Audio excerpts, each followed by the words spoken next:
যে আমরা কথা বলার সময় আমরা যখন প্রেজেন্টের কথাগুলো বলবো সেই সময় am is are have has do does and verbs ব্যবহার করে বলতে চেষ্টা করব।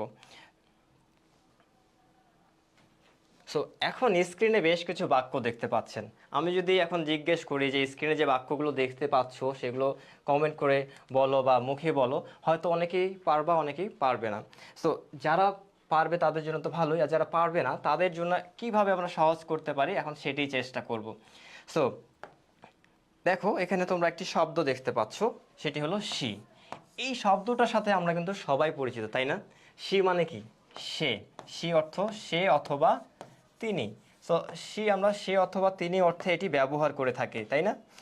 এখন আমি যখন কোনো মেয়ে নিয়ে বলতে চাইবো সেক্ষেত্রে আমাকে এই প্রেজেন্ট মুভমেন্টে আমি যখন কোনো কিছু বলতে চাইবো সেক্ষেত্রে আমাকে কী বলতে হবে? She is. সেক্ষেত্রে আমাকে বলতে হবে শি ইজ। এই শি ইজ মানে সে বা তিনি। এই শি ইজ মানে কি? সে বা তিনি। আবারও বলছি, প্রেজেন্ট মুভমেন্টে তুমি যখন কোনো কিছু বলতে চাইছো সে বা তিনি বা কোনো মহিলাকে নির্দেশ করে, তোমার মা, বোন, খালা, ফুপি তাদেরকে নির্দেশ করে প্রেজেন্ট মুভমেন্টে যখন কোনো কিছু বলতে চাইবে সেক্ষেত্রে এই শি ইজ মানে কিন্তু সে অথবা তিনি। সো এতটুকু ক্লিয়ার কিনা যে হ্যাঁ তোমরা বুঝতে পেরেছো কিনা যে সে অর্থে তোমরা আজ থেকে শি ইজ ব্যবহার করবে। সো শি ইজ মানে সে বা তিনি। এখন দেখো আমি যদি কিছু বাক্য তোমাদেরকে দেখাই যে সে তানু, সে তানু। সো এক্ষেত্রে সে বলার জন্য তোমরা কি করবে? সে বলার জন্যই তোমাকে বলতে হবে she is, she is, she is Tanu. বিষয়টা তোমার জন্য সহজ হয়েছে কিনা? আবারও বলি, সে তানু। এখন তোমাকে সে বলার জন্যই বলবে যে শি ইজ। তুমি মনে করো একেবারেই কিছুই বলতে পারো না, সেক্ষেত্রে তুমি তো সে তানু এটা যখন তোমার মাথায় এসেছে শি ইজ তুমি বলতেই পারবে, তাই না?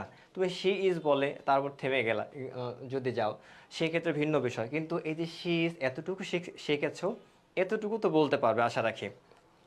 সো তার বাসা খুলনায়, আমরা গতকালকে শিখেছিলাম তার বাসা খুলনায়। আজকে আমরা যেটি শিখছি যে শি ইজ, এটি হলো মেয়ের ক্ষেত্রে, যে কোনো মেয়ের ক্ষেত্রে শি ইজ ব্যবহার হবে। গতকালকে যেটি শিখেছিলাম হি ইজ ব্যবহার করে কিভাবে বলতে হয়, আই এম ব্যবহার করে কিভাবে বলতে হয়। সো হি ইজ তখনই ব্যবহার করব যখন কোনো ছেলেকে নিয়ে কোনো কথাবার্তা বলতে চাইবো, সে আমার বাবা, দাদা, চাচা, ভাই যাই হোক না কেন, যখন কোনো ছেলেকে নিয়ে বলবো তখন হি ব্যবহার করব। আর যখন কোনো মেয়েকে নিয়ে বলবো তখন আমরা শি ব্যবহার করে বলতে চেষ্টা করব, ঠিক আছে? সো এখন দেখো তার বাসা খুলনায়, গতকালকে তোমরা যারা ছিলে তোমরা হয়তো সকলেই জানো এই বাক্যটি কী হবে। সো আমি একটু রিকোয়েস্ট করব, গত লেসনে তোমরা যারা ছিলে একটু কমেন্ট করে জানিয়ে দাও যে এই যে বাক্যটি তোমরা কিভাবে বলবে। এখন আসো এই যে নেক্সট যে বিষয়টি দেখতে পাচ্ছি আমরা, তিনি চিকিৎসক। সো আমি কি বলেছি? সে বা তিনি বলার জন্য তোমাকে বলতে হবে শি ইজ।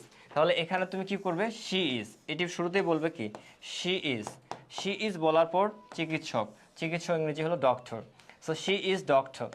ওকে, দেন তিনি ধার্মিক। ধার্মিক শব্দটি তোমার জানা নেই, কোনো সমস্যা নেই, তুমি তো এটি জানো যে তিনি বলার জন্য তোমাকে বলতে হবে শি ইজ। তিনি বলার জন্য তোমাকে বলতে হবে শি ইজ। সেই ক্ষেত্রে তুমি তিনি শি ইজ বলে থেমে যাও সেটা ভিন্ন বিষয়, কিন্তু যতটুকু জানো অন্ততপক্ষে ততটুকু কিন্তু বলা শুরু করতে হবে। আমি যেহেতু কথা বলার চর্চা করছি বা আমি যেন কথা বলতে পারি, যেহেতু এটির উপরেই চর্চা করছি বা এই জন্যই ক্লাস করছি, তোমাকে কথা বলতে হবে। তুমি যতটুকু পারো ততটুকুই বলো, ততটুকু বলে শুরু করো, দেখবে ভুল হতে হতে এক সময় গিয়ে তুমি সব কথাবার্তাই খুব সহজেই ইংরেজিতে বলতে পারছো।